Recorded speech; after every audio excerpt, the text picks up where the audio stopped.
ధర్మస్థలి మారణకాండ ఆరోపణలపై మనకు చాలా కీలకమైనటువంటి అప్డేట్ అందుతున్నది.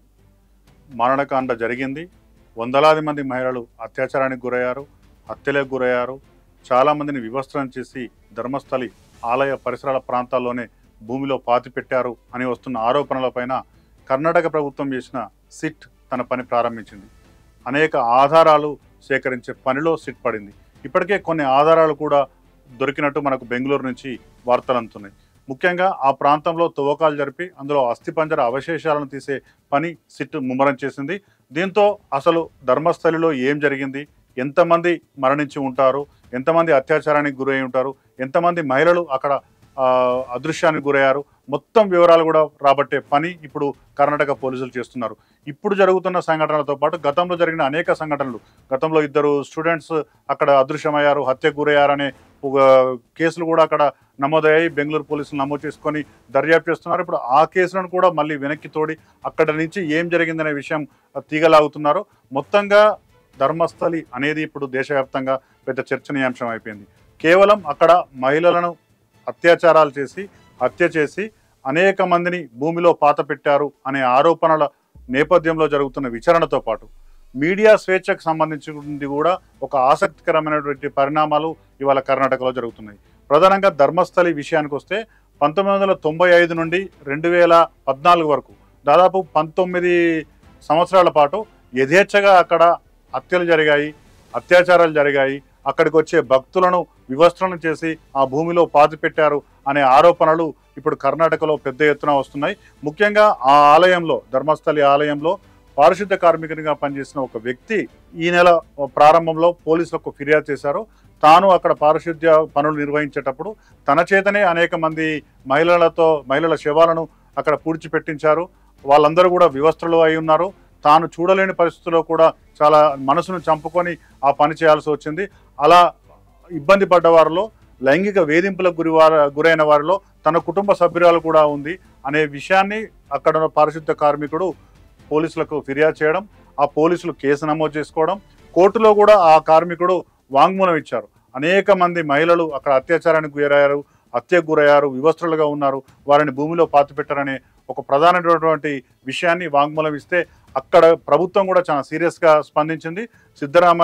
ముఖ్యమంత్రి సిద్ధరామయ్య గారి గవర్నమెంట్ అక్కడ సిట్ని ఏర్పాటు చేసింది.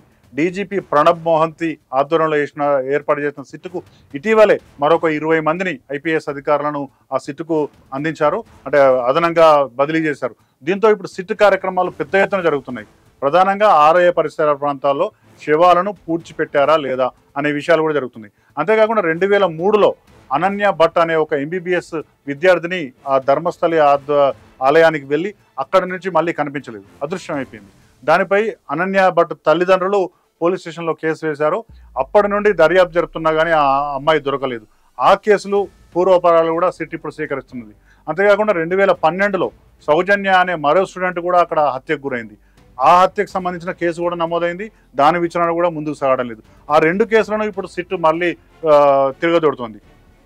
1995 నుండి 2014 మధ్యలో అసలు ధర్మస్థలిలో ఏమి జరిగింది అనే ప్రధాన అంశంతో పాటు మహిళలు ఎందుకు అక్కడ అత్యాచారాలకు గురవుతున్నారు, హత్యలకు గురవుతున్నారు, వివస్త్రణ చేసి ఎందుకు పాతి పెడుతున్నారు, అది కూడా పాతి పెట్టడం, ఇంద్రావతి నది ఒడ్డుననే ఎందుకు పాతి పెడుతున్నారు అంటే అక్కడ జరుగుతున్న ప్రచారం ఏంటంటే నది ఒడ్డున కనుక శవాలను పాతి పెడితే తొందరగా కుళ్ళిపోయి ఆధారాలు దొరకవు అనే ఒక నమ్మకంతో అక్కడ పాతి పెడుతున్నారనే ఒక సమాచారం అందుతుంది. ముఖ్యంగా ధర్మస్థలి అంటే కేవలం కర్ణాటకలో కాదు, భారతదేశ వ్యాప్తంగా కూడా చాలా నమ్మకమైన మంజునాథ స్వామి దేవాలయం ఉంది. మంజునాథ స్వామి దేవాలయంతో పాటు ఇంకొక 5-6 గుడులు కూడా ఆ ప్రాంగణంలో ఉంటాయి. ప్రతి ఏడాది నవంబర్ డిసెంబర్లో అక్కడ జరిగే లక్ష దీపాల ఉత్సవం వరల్డ్ వైడ్గా కూడా చాలా ఫేమస్. లక్షలాది మంది భక్తులు ఆ కార్యక్రమంలో పాల్గొనుకుంటూ చూస్తారు.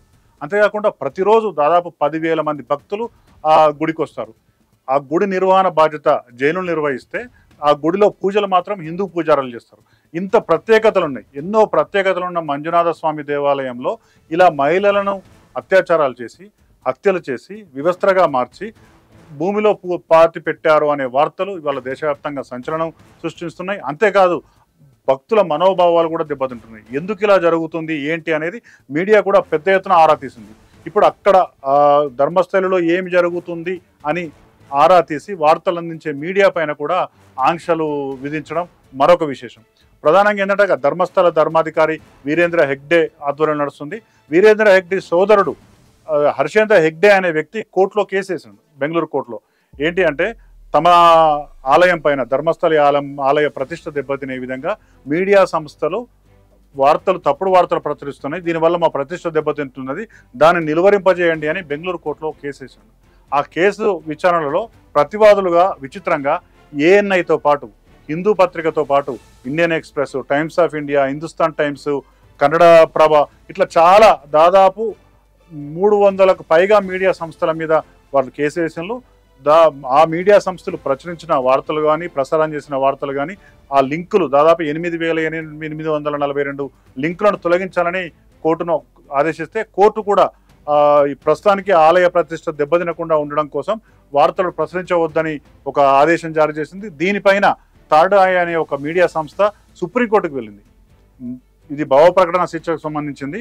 మొత్తం మీద ధర్మస్థలిలో ఏదో జరుగుతుంది అనే విషయంలో కర్ణాటక ప్రభుత్వమే ఒక సిట్ ఏర్పాటు చేసింది, అది దర్యాప్తు జరుగుతుంది. అంటే సంథింగ్ ఈజ్ గోయింగ్ ఆన్. అక్కడ అంత జరుగుతున్నప్పటికీ దాని మీద వార్తలు ఇచ్చే స్వేచ్ఛ మీడియా సంస్థలకు లేకపోవడం అనేది అన్యాయం. ఇది భావ ప్రకటన స్వేచ్ఛకు విరుద్ధం. ముఖ్యంగా పత్రికా స్వేచ్ఛకు, మీడియా స్వేచ్ఛకు చాలా ఆటంకం అనే విషయంలో మీడియా సంస్థ సుప్రీంకోర్టు వెళ్ళింది. సుప్రీంకోర్టు కూడా ఈ విషయాన్ని కూలంకషంగా పరిశీలించి ఒక నిర్ణయం తీసుకోవాలని హైకోర్టును సూచించింది. ఇప్పుడు హైకోర్టులో కూడా ఆ కేసు నడుస్తుంది. ఇది భావ ప్రకటన స్వేచ్ఛకు, వ్యక్తిగత ప్రతిష్టకు మధ్య జరుగుతున్న పోరాటంగా కోర్టు కూడా అభివర్ణించింది. ఇటు మీడియా స్వేచ్ఛకు సంబంధించి ఇది ఒక కేస్ స్టడీగా నిలుస్తుంది. అంతేకాకుండా ధర్మస్థలి ఆలయంలో, పవిత్ర ఆలయంలో ఇక అపవిత్ర కార్యక్రమాలు జరుగుతున్నాయనే వార్తలు భక్తులందరినీ కూడా తీవ్ర ఆందోళనకు గురి చేస్తున్నాయి. ఈ సిట్ దర్యాప్తు పూర్తి అయితే నిజాలు ఏంటో బయటికి తెలిస్తేనే భక్తులు కానీ, ప్రజలు కానీ కాస్త ఊరట చెందే అవకాశం ఉంది. అప్పటి వరకు ధర్మస్థల ఆలయంలో పూజలపైన, అక్కడ జరుగుతున్న కార్యక్రమాలపైన తీవ్రమైన ప్రభావం పడుతుందనే వార్తలు కూడా మనకు బెంగళూరు నుంచి వస్తున్నాయి.